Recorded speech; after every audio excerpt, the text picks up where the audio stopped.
I think Islamophobia is fear and hostility of Islam and by extensions towards Muslims. When it comes to the coverage of British Muslims, most of the coverage is around three stories. One is a story about terrorism, another is a story about Islam as a kind of religion that might be incompatible with British values, and the other is a narrative about extremism. It is a danger that's seen as ever present. It involves high level of conflict, it's very dramatic, it involves violence, it involves lots of antagonisms that people can easily understand. So I think it ticks all the boxes for being a great news story. Bombs at the finish line. Oh my God, they're dead. A week of drama, fear, and ultimately relief. 7 days in Boston as it unfolded tonight after ITV News at 10. It's such a powerful narrative. It's repeated so often, so many times, from so many places, that it's inescapable. It's hard for anybody to keep it out of their consciousness. One of the dangers with Islamophobia is seeing it ahistorically, in other words, exclusively as a contemporary phenomena. But as a number of scholars have said, Islamophobia has its roots in Orientalism, in colonialism, in fact in a much longer history of contact between what was the Christian West and the Islamic countries where the religion originated. The British Empire, at its fullest extent, was the largest empire that has ever been. In 1922, it consisted 1/5 of the world's population, covering almost a quarter of the world's land surface, and reflecting British global power. When the colonies gained independence, many former subjects migrated to the UK. This provided a continuation of an imperial mentality in British society. Having become accustomed to global power, it may seem unsurprising that there was a colonial overhang. Many scholars suggest that the colonialist attitudes of the past are manifesting themselves today in the Eurocentric expressions of superiority toward foreigners. As a result of this, an us and them narrative is then generated. Growing up as a kid, you watch cowboy and Indian movies. Cowboys are the good guys, the Indians are the bad guys. If you're lucky and you get a bit more education, you might realise later on that maybe the cowboys were the bad guys and the Indians were the good guys. You could ask that question. We're not really comfortable with the idea that there are people that do good things and do bad things. At this hour, American and coalition forces are in the early stages of military operations to disarm Iraq, to free its people, and to defend the world from grave danger.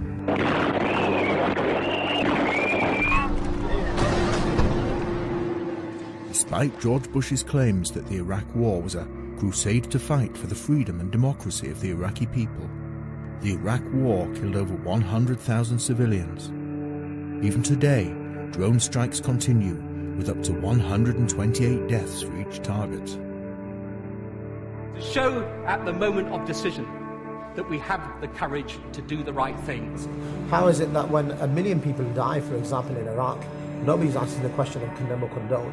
Nobody's talking about who should be in prison. One man killed in the street does not equate to the hundreds of thousands and millions, in fact, who've been slaughtered by the British and American and their foreign policy, those who have been tortured in Guantanamo Bay, those who've been rendered off to be tortured by brutal regimes. If we're going to start abhorring, where's the condemnation? This is a specific. A lot of people are kind of badgered, I think, to condemn certain things, which, very often they're quite happy to condemn, but why ask them in the first place?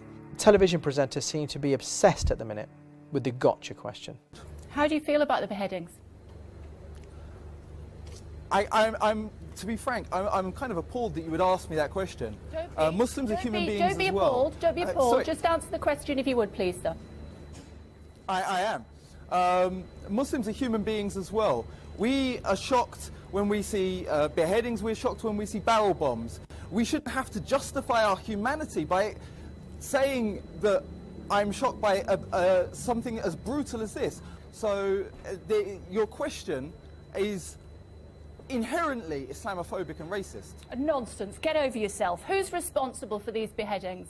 You're kind of going down this process, you know, where Muslims have to prove their kind of like sort of their moderateness, you know, like, or their moderation in terms of Islam, and this is really, really problematic. Unfortunately, large parts of the media, particularly the press, seem to me at least to be kind of othering machines, you know, machines for the creation of others, or the amplification of difference, you might call it, but and not in a helpful way at all.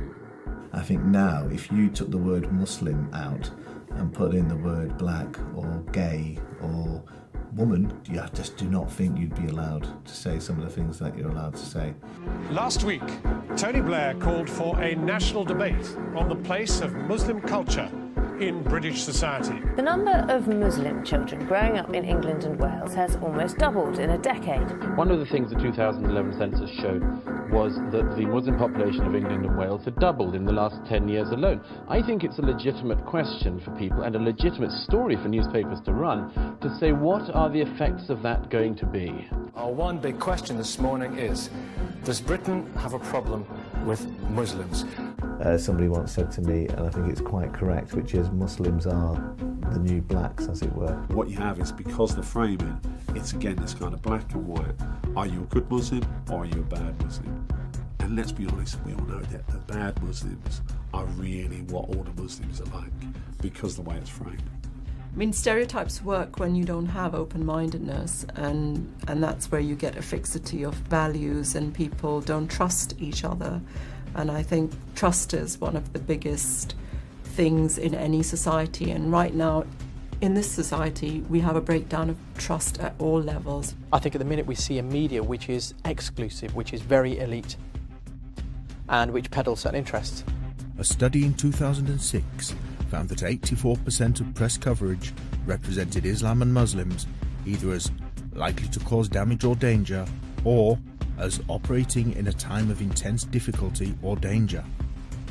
Despite this high level of negative coverage, a 2014 report by Europol found that religiously motivated terrorist attacks accounted for only 11% of overall deaths by terrorism. In 2013, the same year as the murder of Lee Rigby, a man planted bombs near 3 mosques in the West Midlands and stabbed a Muslim man to death. Despite the severity of these acts of terrorism, it received only minor coverage in the media.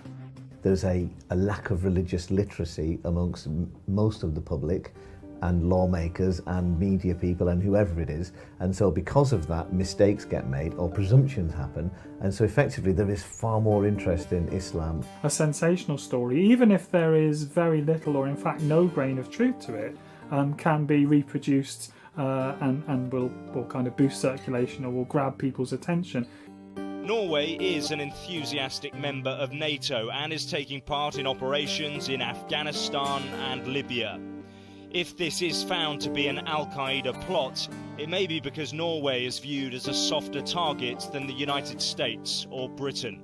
The hallmarks of that bombing, of the building where the Prime Minister of Norway was working, looks like an Al-Qaeda type attack.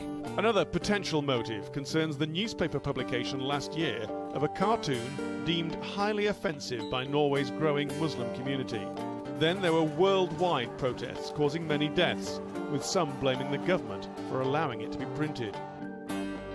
That less than 24 hours later, the perpetrator was revealed to be Anders Breivik, a white Christian whose actions were said to be motivated by his right-wing beliefs, raises questions surrounding why the media so readily peddled the narrative that the attacks had been carried out by Muslim extremists.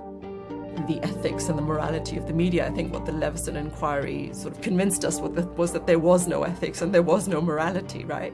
They say sex sells, but I think as it stands, Islam sells. The media has been demonising Muslims and Islam to the point of hysteria. You or I might have been in a shopping centre or in an airport where we might have been machine gunned or might have been blown up. We forget that we're under a threat warning of severe. That means an attack is highly likely. I mean, if one was told you had a heart condition, you're highly likely to die tomorrow, it would focus your attention, wouldn't it? We could be next. People watching this morning, should they be more worried now than they were at the beginning of the week? There's been a very, very large body of opinion in this country which says keep them out. where we get this idea from that we're so liberal and that we've always been so welcoming of foreigners of one kind or other, I'm not quite sure. One of the tensions, of course, is that political discourse in recent years has turned away from the idea of multiculturalism in terms of policies or the acknowledgement of cultural difference, much more to this idea of what sometimes are called fundamental British values. The Prime Minister believes it's time to be more muscular in promoting British values. A belief in freedom, tolerance of others, respect for the rule of law, belief in personal and social responsibility. Patriotism is another, and justice. Individual liberties and respect and tolerance of those of different faiths and religions. I could give some sort of kind of quasi-values that would actually sort of be exactly the same as what Sweden would uphold, or France, or Germany, or Canada, or Australia. You know, those kind of values that are kind of shared, you know, around democracy, freedom of speech, the right to liberty and so on. You know, that's not what makes us distinct. In many ways, all those kind of ideas about Britain and Europe generally being very liberal, very tolerant, very kind of open-minded, again, has no basis, because much of the kind of discussion when it comes around the issues of the Muslims in Europe pretty much are anything but liberal, open, respectful, and in favour of freedom of speech or freedom of the press. At the moment we allow, for example, our press to be owned by a few large global media conglomerates. That's not very healthy. All of them, most of them tend to think the same way about the world. That's not a very diverse media system. The idea that the media and the government function as separate institutions with autonomous agendas is certainly one that can be questioned. Perhaps a close relationship between the media and the government is inevitable, but have the boundaries between independence and influence become blurred? In 2011, David Cameron met with media representatives 75 times, and in 2012, Tony Blair was made godfather to Rupert Murdoch's daughter. These examples highlight the growing affiliation between media and governmental officials. We have a meltdown of trust with the media, we have a meltdown of trust with the politicians, with the political system. The trouble is I think our media tend to follow the lead of what politicians talk about. The media is owned by a tiny fraction of the population who run it on commercial interests. And if that means bashing, particular sections of the population because it's popular with politicians and, can therefore shift the discussion, then that's what they'll do. What is reflected in the media, the owners of which and the editors and the producers of which may be as well allied with the very same people who are running the country. When we start asking more fundamental questions, who are the groups and agencies that are working at the heart of government? What is their influence in the media? What are the messages that gatekeepers within the media are promoting? Who are they promoting? Why are they promoting it? Then suddenly we begin to unpack this huge issue around what is Islamophobia, how does it play out in the media, and how is it working in our political system?